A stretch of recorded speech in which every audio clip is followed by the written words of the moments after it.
All right, folks, here we are for another session of Off the Grid. And I wanted to welcome back Southern California MC, underground hip hop legend, Mykill Miers, back to the show. How are you, brother? What's new? Man, how about you, bro? Hope all is well. Good, man. Yeah, yeah. Hey, man. So, what have you been up to since the last time we spoke, man? You look real busy with work, and then just being a father, man. Really, really involved, man. Which I think is super awesome, man. But anything else going on aside from life? Yeah, trying to finish this dissertation, man. I got two chapters left, Oh, so God, please. trying to get this done. So between that and work and the kids and basketball and all that, trying to get it all, put it all together. Yeah. Hey, when you finally get that paper done, how long do you think that dissertation will be? Probably some 120 to 150 pages, something like that. Oh my gosh, man. Well, hey, Like, good luck with that. three chapters are already in the 111 range, so. good good luck, man.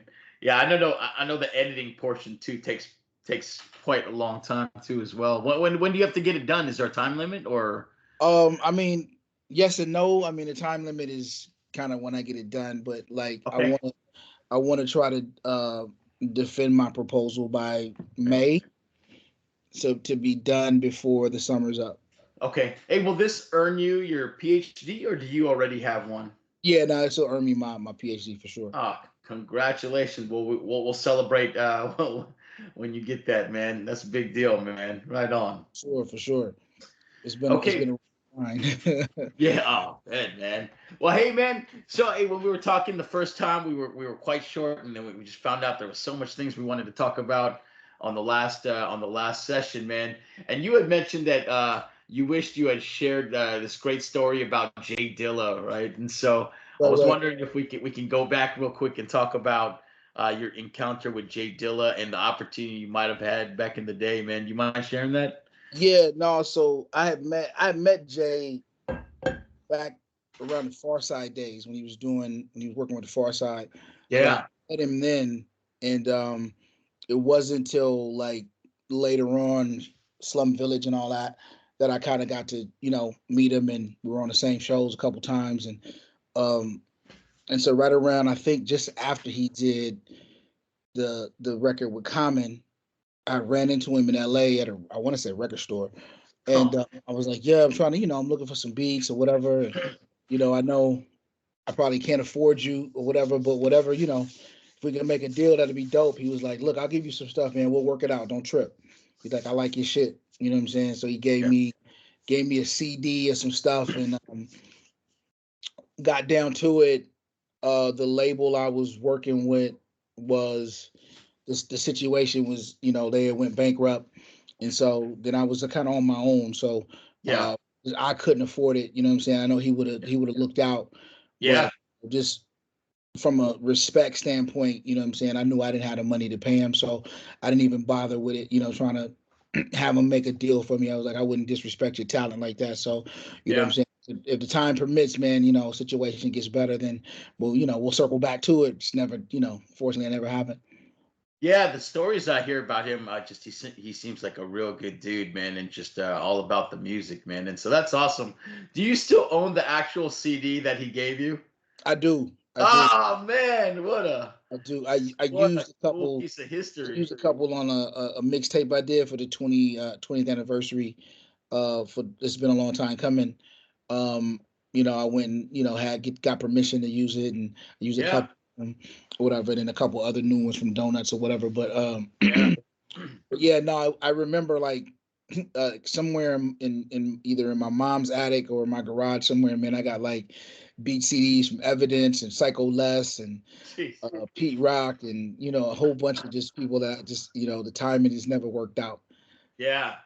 Well, hey, it's great, man, just to be a part of that history and just even just the opportunity to engage with all these amazing producers, and then you being an amazing MC too. I just love hearing the stories that don't ever surface. All the behind the scenes stuff, and so that's Yeah, awesome. it's And so many things that kind of, especially back then, because there wasn't social media, there wasn't this, right, we had to have everything recorded.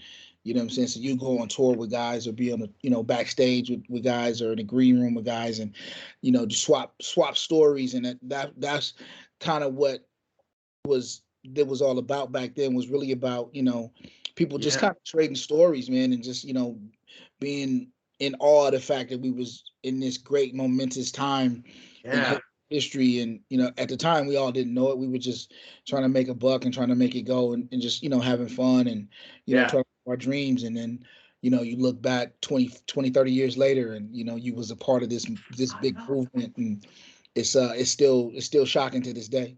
Yeah, I still flip out over the wake up show stories you told me, and how you weren't even supposed to rap that first night, and then you got on, and that one opportunity just blew up, man. And so holy cow, man, just man, I was living in Japan at the time when I found out about you doing the wake up show.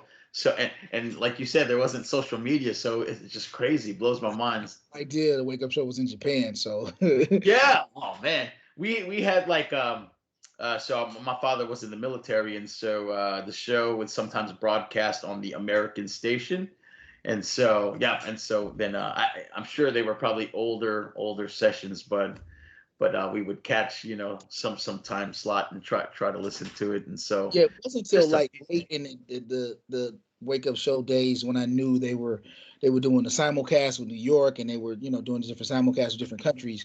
Then Right. yeah, but like the early days, 94, 95, even parts of 96, man, we had no idea, man. I just was, far as I was concerned, it was just the people who was listening in LA. I had Yeah. no idea it was, at the time, man, the beat probably broadcasted like some 11 million people.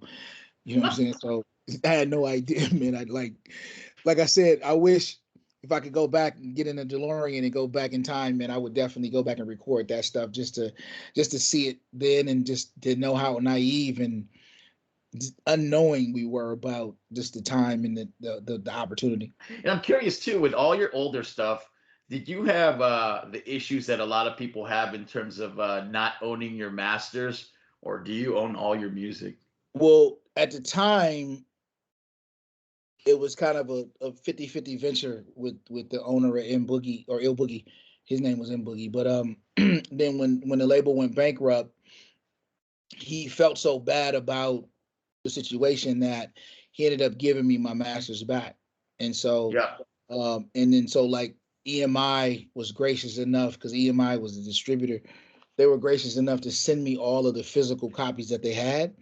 So Oh I wow. get that, and that stayed, man, for like about 4 or 5 years, man, because they brought like 3 or 4 pallets of records and tapes and CDs and posters and all kind of stuff. Like some of that stuff is somewhere at different family members' houses, um, but most of the vinyl and the CDs and the tapes, I was able to like. I think the last time my mom cleaned out the garage, she found like a box of my old cassettes, and I sold those, man. I sold those so fast, it was crazy.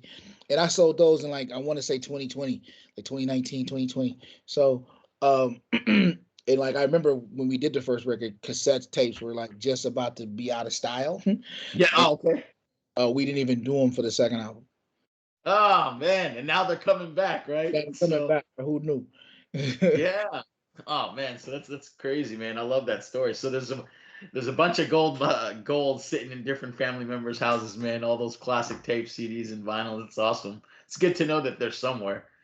Yeah, there's somewhere, man. I somewhere, man, as a whole bunch of cassette tapes of demos that I would do back then. Dang. Fine, I was a worker bee, man, back then. So I would just record. I would record albums just for the fun of it. You know what I mean? And just I want to do an album about this, and I want to do an album about that. And so I wish I could find some of that stuff now. I don't have Yeah. anything to play it on though, but I had to find me a All cassette right. going. But Hey, your output has been phenomenal. And actually, that was one point I was going to bring up when we talk about Iron Myk, man. Just again, I just love when you do albums. They're not your standard 7, 8 songs. Like you always pack them fat, man. Like 18 songs, 15 songs, and I right. appreciate that, man. Yeah, usually the formula is 17 because it's 17 shots in the Glock.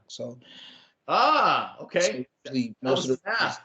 up until I want to say probably the Mykill series. Everything has been 17 songs.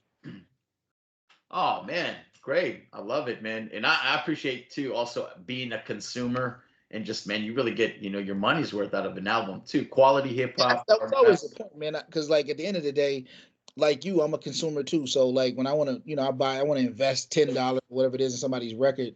I want to get the full. I want the full Monty, man. I want to read Yes. artwork. I want to see what the liner notes. I want to see where it was recorded. You know what I mean? Like I Yeah. want to who's the engineer, what studio were you in? Like Yeah.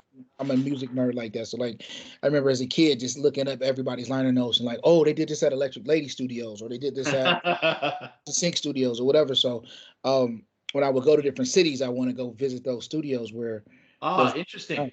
So like I'm a tourist man. So whenever I go to places, man, I want to I know everything about the city. I want to go see it. I want to see the studios. I want to see the record stores that J Dilla used to shop at, or Pete Rock used to shop at, or Premier shops at. I want to be there. So Oh man, I love that. Hey, I love that about you, man. Just really deep diving into the culture. That's awesome. I wanted to see if we could just do a quick plug for your children's book, Brave Little Me, man. I just I'm a owner of that too as well. And man, I'll yeah.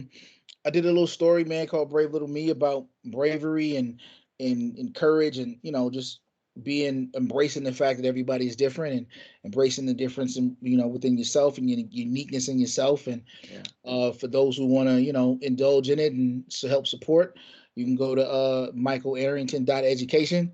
Go to the book section. You order it right there. We'll get it out to you in about 2-3 days. And yeah, no, I appreciate the support, man. Yeah. And yes, it's definitely something new.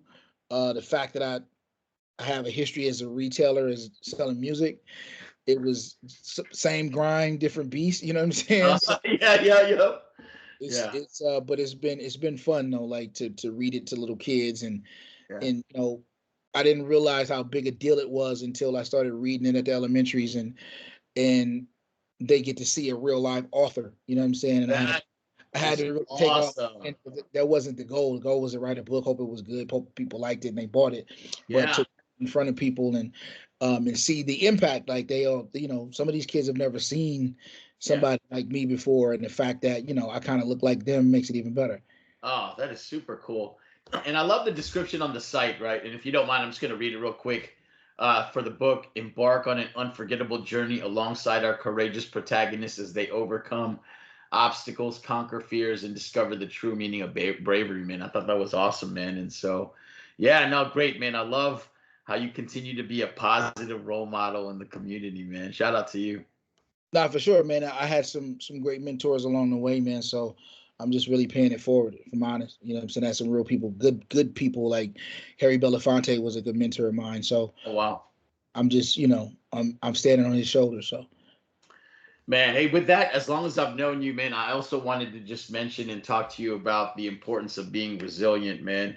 As I continue to learn more about your story, just, man, you're a dude that, started all the way from the ground floor and you rose to the top of success in music, education, life, and being a father. And so, man, you're definitely one person to learn from. And I appreciate you, as I mentioned, being a good role model and always sharing your story for people to learn from. So I love that you broadcast that out. But man, I mean, can you talk about that journey, man, and just how difficult was it? And man, yeah, like everybody else who's my age, man. I grew up in the crazy '80s. Um, I grew up in a city called Carson, which is an enigma in and of itself. Is like it surrounds Long Beach, it surrounds Compton, but it also surrounds Torrance and Harbor City, which are beach cities. So had a little bit of both. You know what I'm saying? I spent most of my days in the beach in the summer, and then most of my days at the park during when I wasn't at the beach. And so, but right around '87, gangs infiltrated the city like it did most cities in South Los Angeles, and in Southern California in the '80s. And so things got a little tough, and you had to kind of navigate that space. You know, man, both my parents worked, so I was what they call a latchkey kid, which yeah, is I didn't see my parents from the time I woke up to the time I went to bed. So kind of had to figure things out on my own. And man, I didn't necessarily grow up poor, but I didn't grow up rich. And like I said, most lessons I had to learn on my own, man. I had to get bullied because I was a short kid, and had to navigate through the gangbang 80s and the crack Yeah. 90s. And luckily for me, I was able to dodge some of those bullets, man, that some of my friends and classmates didn't. You know what I mean? So I think between 8th grade and 11th grade, I might have went to like 32 funerals. Oh my gosh, man. It's that tough. And so, the fact that I was able to make it out of that, and now I'm in these different academia spaces. Yeah. Well, there's a little bit of imposter syndrome that comes with it. You know what I mean? Like, because I know most of their struggle ain't my struggle. You know what I mean? So, and people like me don't make it to these spaces. So, whenever I can be a voice, or give advice or be helpful to anybody, I'm always down. And kind of one of my mottos is that I ain't really gotta like you to help you. I'm a person of service. You know what I'm Oh saying? wow. So, if you need help, I got you. So, when I see younger artists, trying to come up and trying to figure out their way in this, this entertainment space, there's different avenues that I know about that I use or different connections that I have. So, why not pay it forward and share that? You know what I'm saying? So when I see artists like Pause One and some of the other young guys that kind of just, kind of made their own staple of who they are and got their own fan base, man, I love to see it. You know what I Yeah. mean? I don't need any credit for it or anything like that, man. I just, the fact that he was able to go from point A to point, L, and he did it on his own. I just, whatever I could do to help that, I'm all for. Yeah, I love it, man. So yeah, just not often do we get to credit our role models, and so again, I just wanted to highlight that you have been amazing at that, and so man, just one to learn from, man. I appreciate you, man. I appreciate it, man. Thanks. That's not a question I'm usually asked in an interview. Hey man, so with that, hey, I wanted to bring you back just to talk about one of my favorite albums from you, Iron Myk, which you released in 2013, 18 songs. Again, I mentioned earlier in the interview. Just I love that you give the consumer the full shebang. Just and there are no sleeper tracks on that. All that stuff is banging hard hip hop, man. So, hey man, I love that. Aside from assuming that you are a Mike Tyson fan, what motivated the title of the album? um, Honestly, it was Sean Price. He had a, Oh yeah, yeah. he was he had his thing, man. So I was like, I remember calling him because I think we were supposed to be on the show. This was not too long before he passed, but Jeez. I remember getting his number and saying, "Hey, man, I got this idea. I want to, got this thing called Iron Myk. I want to do, you know, I don't want you to feel like I'm biting you without showing you the proper respect." He was like, "Nah, Wow. man, like I think that's dope. You know what I'm saying? Let me know how it turns out." So that was kind of the name. You know what I'm saying? I was always looking for something, a play on the word Mike. You know what I'm saying? So, Yeah. and I thought Iron Myk was dope, just even as a rap name. You know what I'm saying? And so, Yeah. I did it. I did the record, and it is one of my favorite records, though. I remember Oh the wow. Okay. so it was one of my favorite records. Yeah. What? Who produced the album? That I couldn't really find the production credit. Was it a bunch of people, or was it just one producer for this album?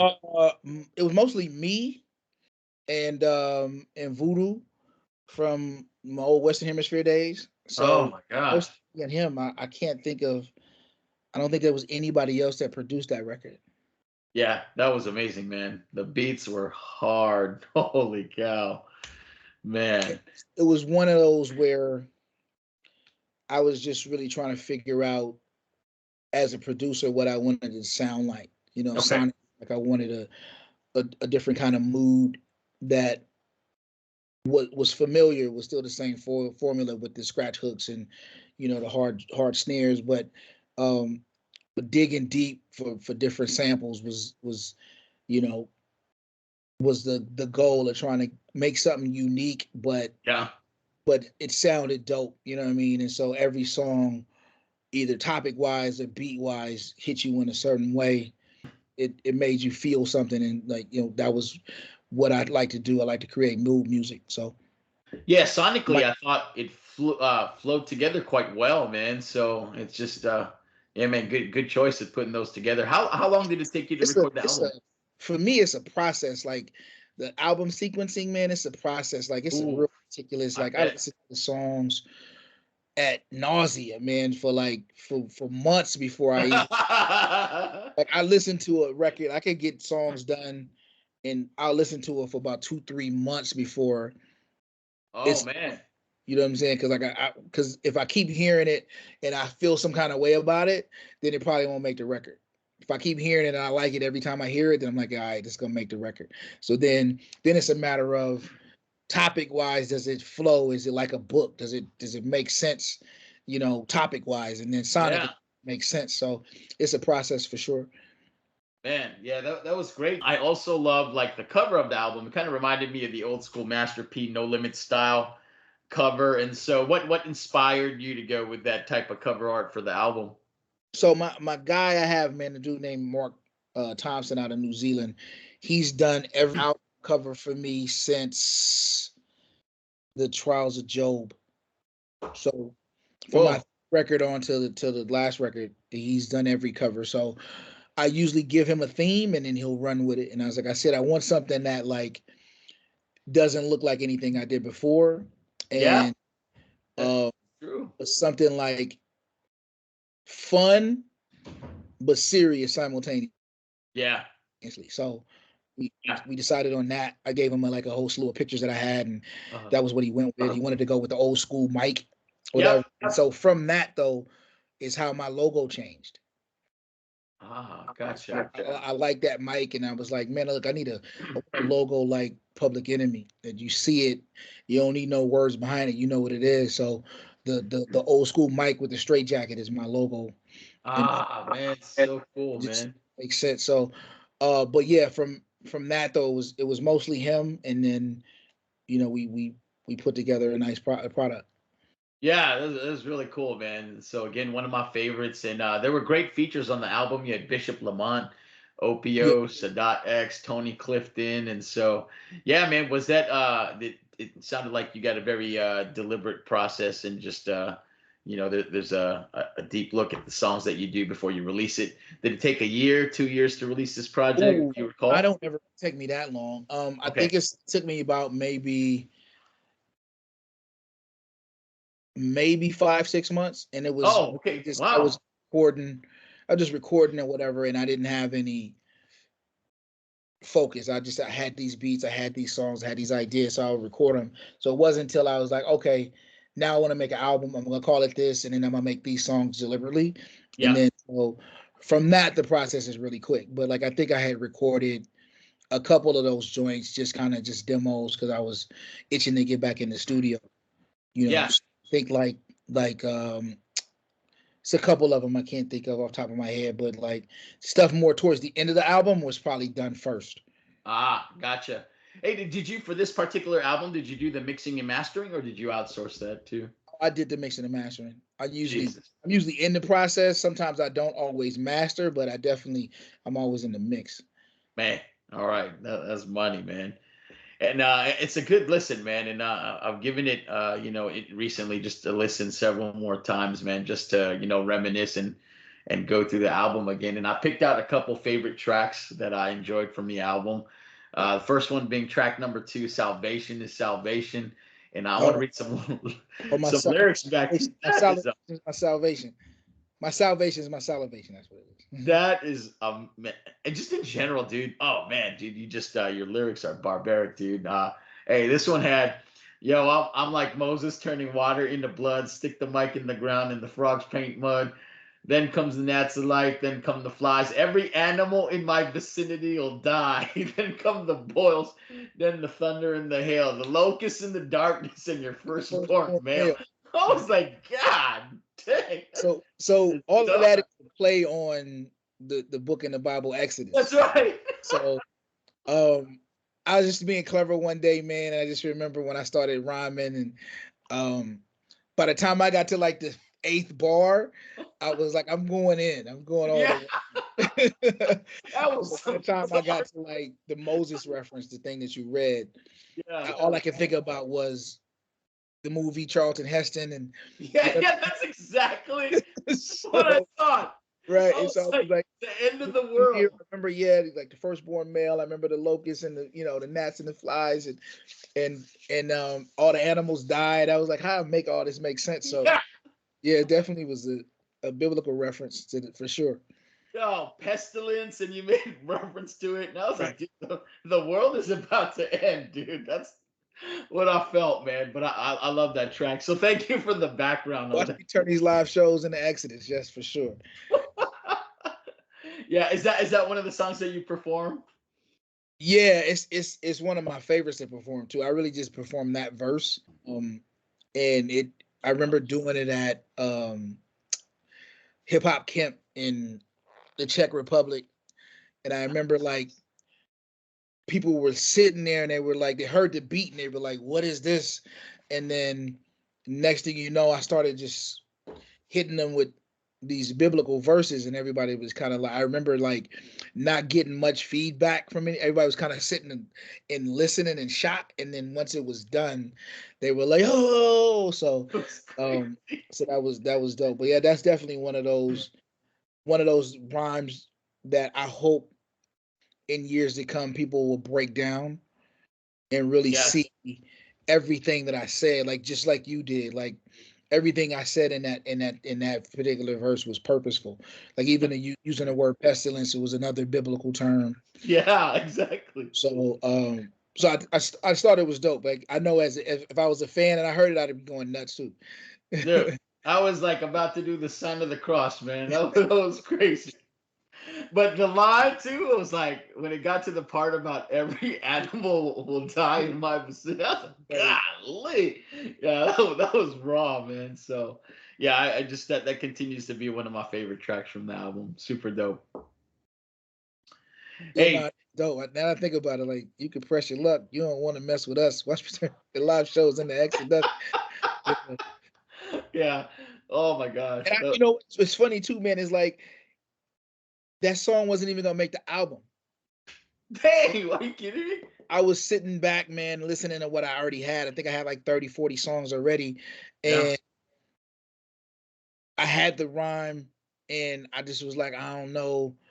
I needed the proper beat for it. And then I found the Yes. beat for it.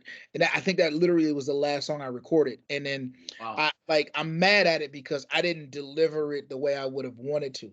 Oh, I interesting. remember recording it. I think I recorded it I want to say I was at my house and I think my kids were napping. Or my oldest son, he was still born. My youngest son wasn't born yet. I think my youngest was napping, and so Okay. I wasn't as loud and boisterous as I Got would it. have been. So every time I hear it, I'd be like, I gotta get that. This is why I do it live. Oh, yeah, I thought that was pretty hard. And you're right too, man. If you're gonna spit lyrics like that, the beat got to be hard, right? So Right. yeah. I just couldn't find the right beat for it. And so it was driving me nuts. So I was like, yeah, I don't know if this is gonna make the cut. And then I think I want to say Voodoo did that track. And then he sent me that. I was like, oh, this is the one. Like this is Hey, oh, good man. I'm glad it made the cut, man. And so with that, man, the other song I chose was the self-titled song, the one named after the album Iron Myk. right. So, man, I thought that was it in response to someone? Let me read you some lyrics real quick, Yeah, man. no, it definitely was. I'll tell you the story. Oh, okay. Let me read the lyrics real quick because I was like, this sounds mad personal. So first the intro, Iron Myk Messiah type. I'm like, oh damn, dude, that's great. I love it. Hard. And then as I did a deep dive into the lyrics, talking about I'm ducking you, I ain't ducking shit on some give me 3 days to write and I'll murder your ass. See that shit right there? Ain't even in my class if I'm so whack. Why you want to battle so bad for? And they won the battle but can't go off the head, motherfucker. See, I'm out for the bread, motherfucker. And if you not, you sadly misled Iron Myk. And I was like, man, who is he responding to? Yeah, so it was it's a guy at my job. Oh, He had he said he was like, "Oh, I heard your stuff, you whack or whatever, whatever." And so like, all right, well, just let me know. Let me know when you want to do that. I'm all for it. And so um he just never would respond. And then we finally, had a conversation. And so I was like, all right, so we set it up and we were supposed to battle in the parking lot after work, after shift was over. And then he was like, oh man, I need 3 days to write, whatever. And so that was kind of introduction to like the Smack DVD kind of, yeah, no yeah. no music battles. I come from where like and we just go, off the top. So Yeah, I was ready to go. And so yeah, he called me out and I felt some kind of way. He was hitting me on Twitter, like it was stupid. And so I was like, I said, bro, like, let's go. Like, let me know when you're ready. Like, and it's like, I said, we could battle for pink slips for cars if you want, like whatever you want. Like, I'm that confident. You know what I'm saying? And so, it never got around to it or whatever. But like when I was making the record, um, it was around the same time. So I was like, I felt some kind of way. So I turned it into that because I wanted to turn the song Iron Myk into like a fight anyway or a battle anyway. So so I had like second round knockout in my head from Cannabis. Like I had that in my head. So I wanted to write something specifically towards some. I usually do anyway when I write something. I'm usually talking about somebody. So or a group of people that I don't necessarily respect. But this one in particular was about somebody specific. Yeah, and so you could usually tell when hey, these are just written battle rhymes. But this one, I was like, man, the emotion, man, it was like really strong. So I was like, oh, I'm gonna ask I took it. I was mad. I was like, yo, I was like, just I don't know. It was one of those things like why if I'm whack, what you want to battle me so bad for? yeah. I said Hey, I've never battled anybody whack in my life. dude, the best part too was in verse 2, right? This was funny. I just had to bring it up because it made me laugh, right? It goes in the ring, black trunks, black boots, like Tyson. You come to the ring with on your Superman tights. Like I just wanted like people to like visually see Yo, how I felt about this dude. yeah. And then like I finally heard him rap and I was like, oh, it wasn't even worth it. It wasn't even worth it. I was like, oh, this was about, bro. Like you would man, I hurt your feelings. Yo, the visual of the Superman tights on, just I just laugh every time I hear that. So that was great. Most man, like to be honest, was like I think I wrote like maybe 6 or 8 bars in the first verse and maybe 8 bars of like most of it was freestyle. Yeah. It was like freestyles that I put together just in the moment, and then some lines I didn't like, I came over and kind of wrote in those spaces. But most of that, like that particular line was a freestyle. Man, so can I ask you about that too in terms of like, I don't do it and I haven't tried it yet, but freestyling a verse. So when they say you freestyle a verse for like an album, do you consider that where like you'll freestyle the verse and then you'll stop the recording and then you just kind of like chop it up and then just punch in? Or are you actually freestyling the whole 16 or maybe 8 and then you freestyle the next 8? It depends, man. Like I think there's some people out there, man, like Snoop Corrupt that has that ability to freestyle a whole verse.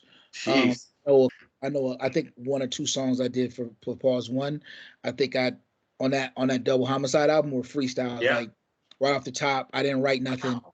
I was like, let me see if this works.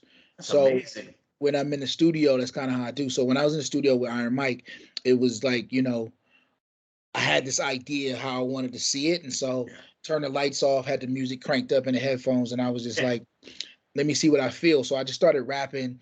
The first couple ones were whack. And then I sat back and listened to what I did. I erased it all and I went back in and I did a 16 straight up. And I was like, okay, out of the 16, I think maybe 4 of them are whack. So let me take these 4 and let me write something for that 4. And then like I'll punch in, put it together, whatever. Then I'll listen to it for a week and I'll come back to the studio and redo it without looking at the paper. So everything sounds fluid. And so that's kind of my process though. Like I'll demo the hell out of a song until like I feel like it's right. That's amazing, man. Yeah, I've always been curious, and I've never met anybody who's able to do that in person. So, hey, thank you for sharing that insight, man. That's cool. That's I come wild. from a different era, man. Like freestyles from my era was like off the top, spontaneous. You know what I'm saying? Like freestyles in certain circles in certain areas is you writing without a topic. You know what I'm saying? So I come from a different era. So like you had to be. I mean, people are slick about slipping in written while they freestyling. People are really know your stuff, and you really like. Eminem was good for that. Like he'll give you a couple spontaneous ones and then hit you over the head with a whole written thing that he had. And so it was easy to get away with when everything wasn't on social media and recorded. You know what I'm saying? Yeah. Nowadays, like you gotta either come off the head or it's gotta be written. You can never use that written again. Yeah, yeah, that's true. But I do like that though when folks like you can tell when it's freestyle and then you got a couple reserved lines to throw in there. So yeah, the couple silver Like I bullets. know I love that, man. like when I was on a wake up show in the beginning, Uh-huh. most of that stuff was written because we couldn't curse.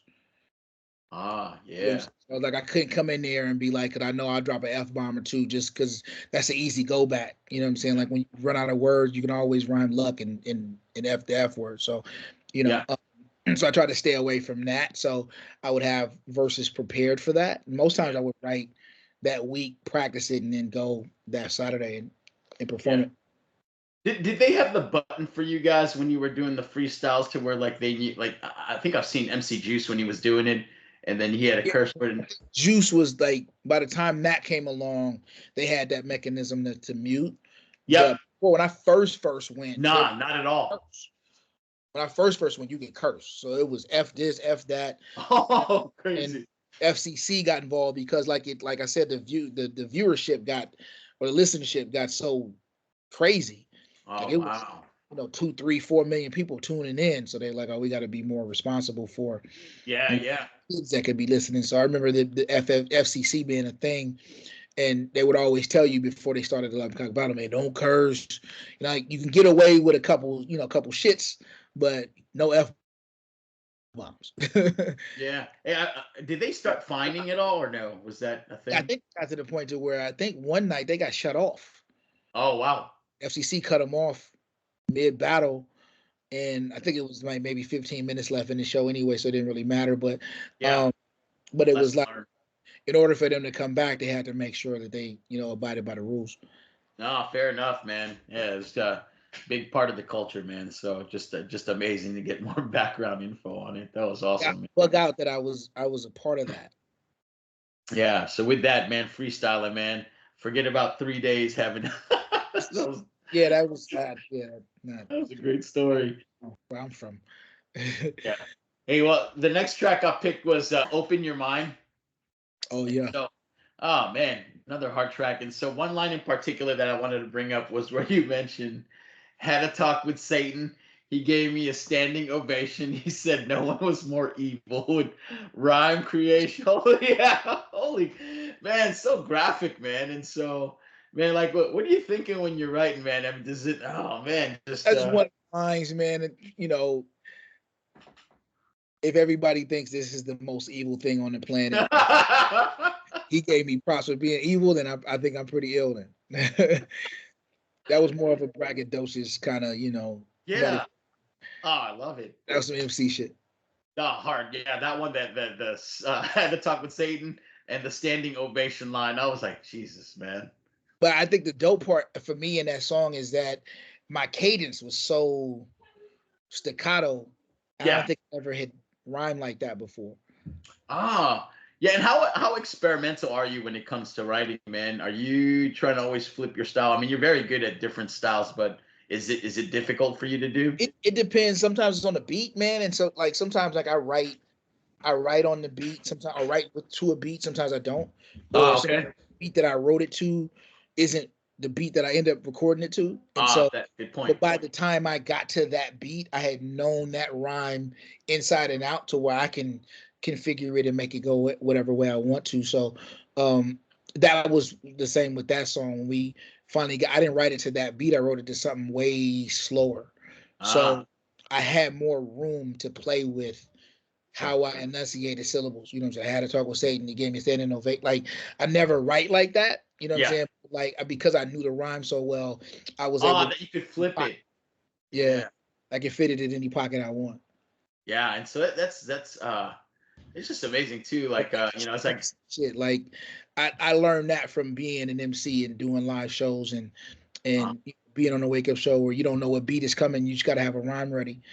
And so you just when you write to anything. So you could say it to anything. uh, yeah, that's a good point too, man. With all the performances you've done, how hard is it for you to put just the track listing of what you want to perform? You have so many songs, and so It becomes difficult, and I never do the same show twice. So yeah, that's right. Yeah, I never do the same show twice. So it's always what I'm gonna do this time. And it's usually, something off the wall that's not on a record, or a song you may know that I may do to a different beat that everybody, Yeah, that's something good. like that. So for years, like my opener, especially when Iron Myk came out, the opening track to every show I had was "The Champ Is Here." Oh yeah, that's a good one. So I Yeah. would use that, and so I used it so much that people thought it was my song. I remember performing it for like 2, 3 years straight, and then once I kind of got out of that phrase, I would use it later in the show. Um, but yeah, like my opening, especially during the my Iron Myk tour, I think that was the first time I toured Europe, Man. and that was my intro. Was like it was a Mike Tyson ring intro, and Yeah. it like Iron Myk, and then I'd come into Champions here, and it would be dope. But um, Yeah. yeah, it's definitely I process everything because I'm Yeah. not when I finally put the final product out and I listen to it before I send it out to the world, I have to Yeah. be happy with it. Yeah. And I have a consumer's ear, so Yep. I try to listen to it like how I would listen to it if I bought it. And I'm like, oh, okay, this is dope. I didn't really like that, so I'll take it out. You know what I'm saying? Like I'm not so egotistical to where I think everything I make is dope. A lot of stuff I make sucks, to be honest. Like it's a process. Yeah.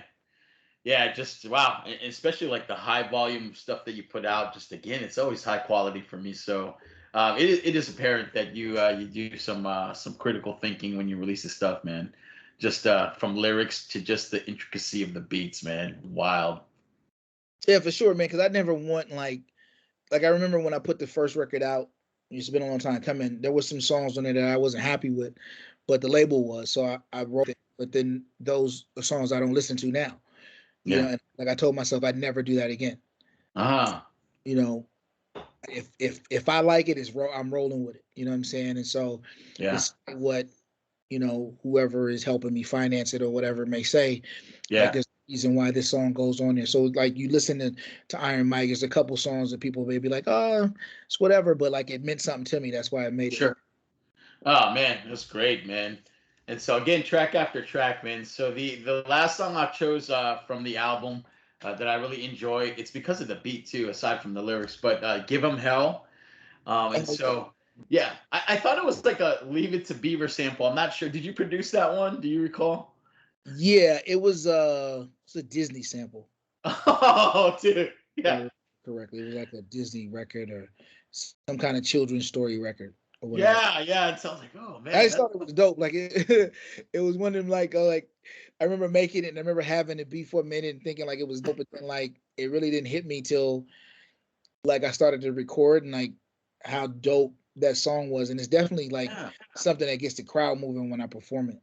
Yeah, because the sample it's weird. It's very counter to what a battle song like is supposed to sound like, Right. but it's so hard, right? I'm like, Right. dude. And then you talk about what I'm talking about makes it even that much more confusing. Yeah, What is he yeah. talking about? Like this don't sound like something he should be talking about over this beat. It's But hard. that was kind of the point. Yeah, hey, the lyrics, man. I kill him with the quickness, oceanic flow, man. I give you motion sickness. I was like very graphic, just in my head, like, damn. Yeah, I try to like paint pictures with words, man, and try to make you see it.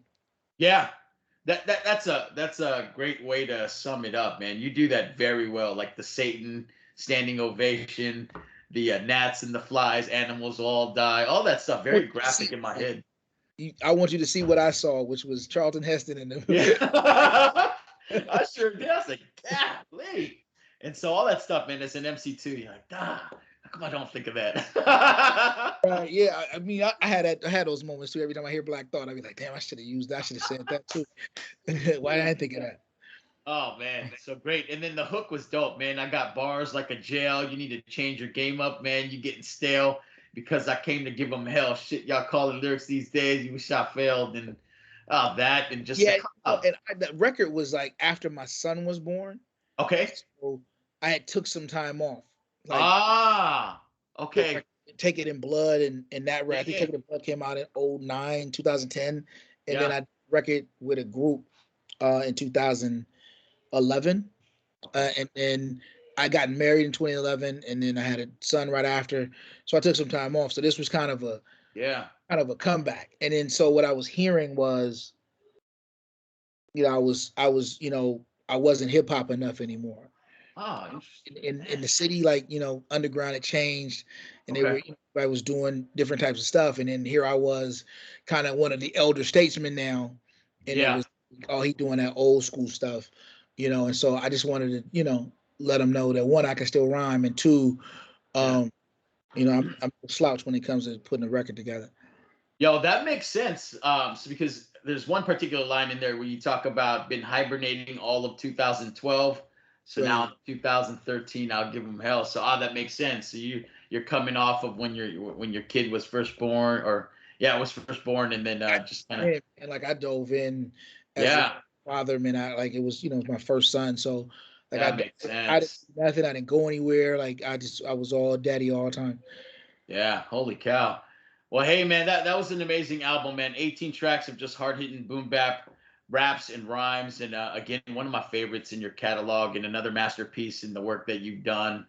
And so, with that, man, I've got some fun questions to ask you, but just to close this portion out of the album, just man, do you have any advice for aspiring rappers or producers that are trying to make it in the game, man? It's always good to hear from veterans like yourself on your thoughts on that. Yeah, be true to what you want to do, right? And I mean that wholeheartedly. Like, even if you do drug rap, be true to it as an artist, as an MC. If you want to do whatever it is you want to do, be true to it. At the end of the day, you kind of putting your ass on the line for Yeah. people to critique. So, um, be true to it. You know what I mean? Even if you playing a role, be true to it. Be true to that role, and then, you know, there's different ways to put music out now. So the advantage is there. You know what I'm saying? And so if I was 20 years younger and I was just starting out, you know what I'm saying, I'd be more aggressive at putting out easy content Yeah. daily, weekly. You know what I'm saying? Like, if I was 20 years old right now, I'd be doing a TikTok freestyle every Yeah. Friday.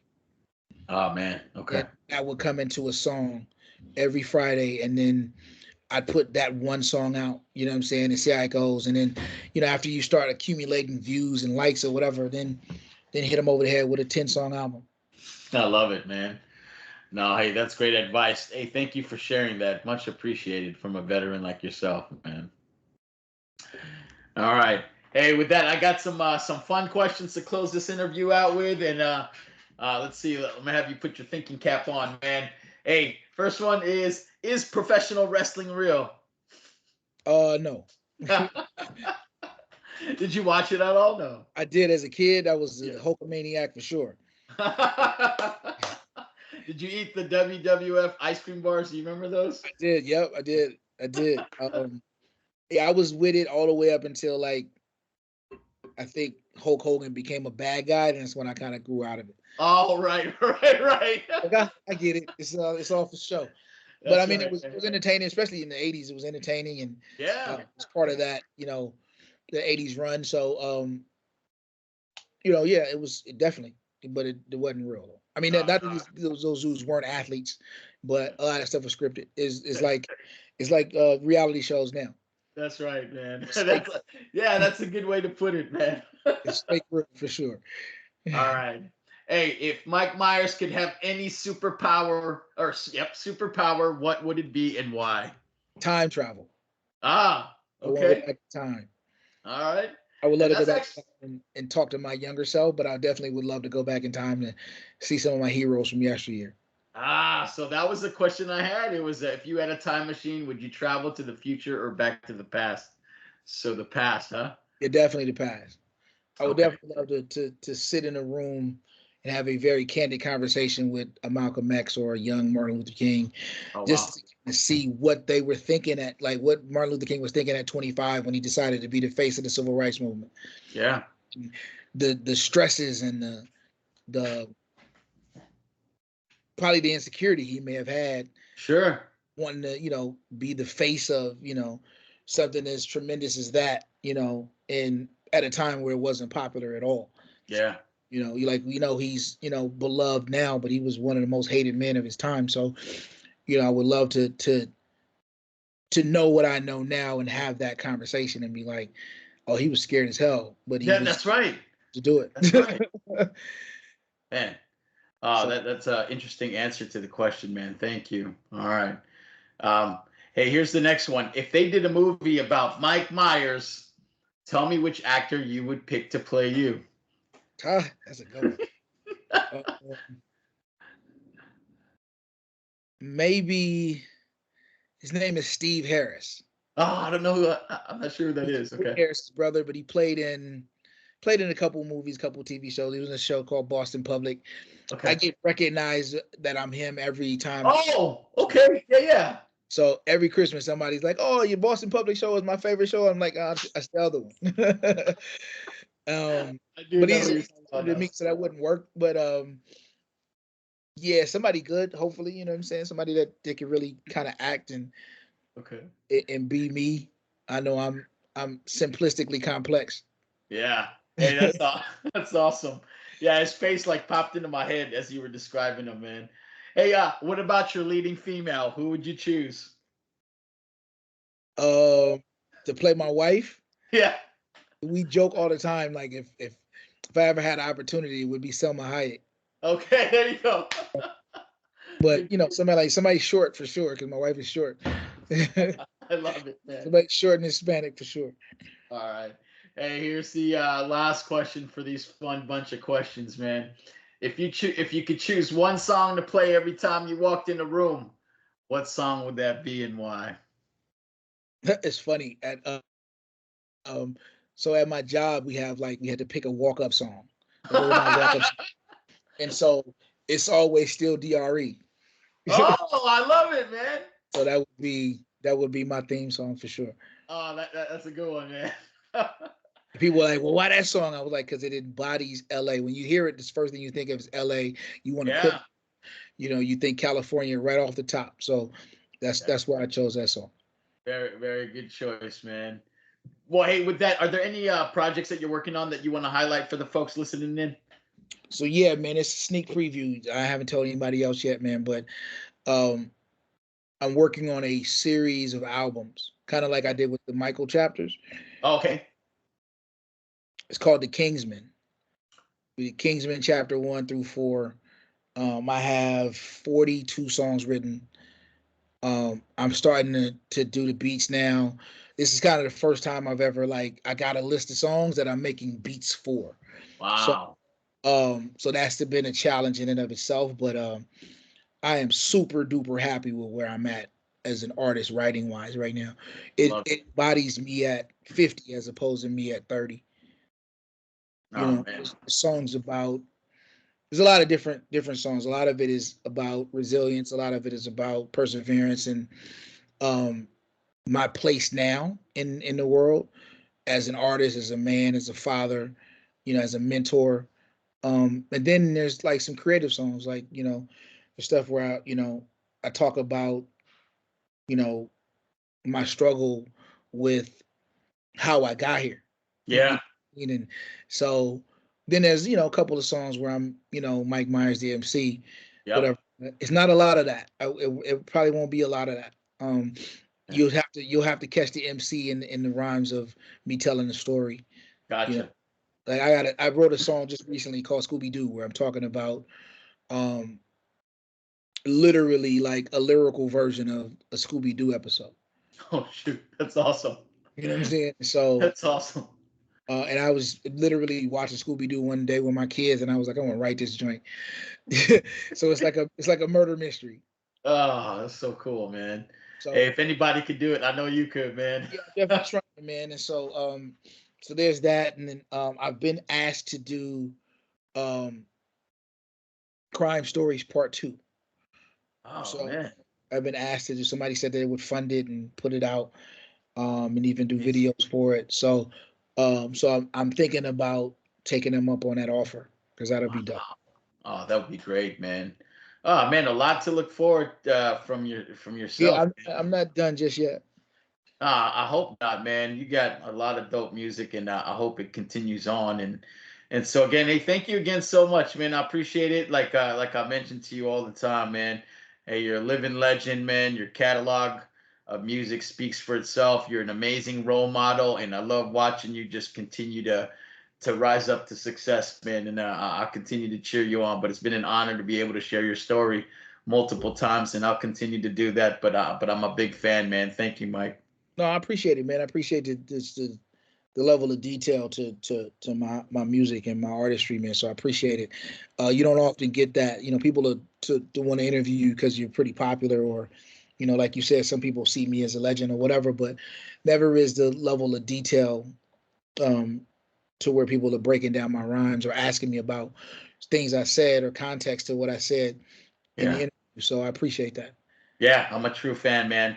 Well, thank you. Hey, is there anybody you want to shout out before we close this amazing session out? I want to shout out everybody that supports me and Yeah. that if I don't know you, I appreciate your support. If I do know you, I appreciate your support. And if you don't support me, man, I pray for you. Yeah. Mike Myers all day, baby. I love that's the best closing line I've heard. I think I'm about to steal that. That's great.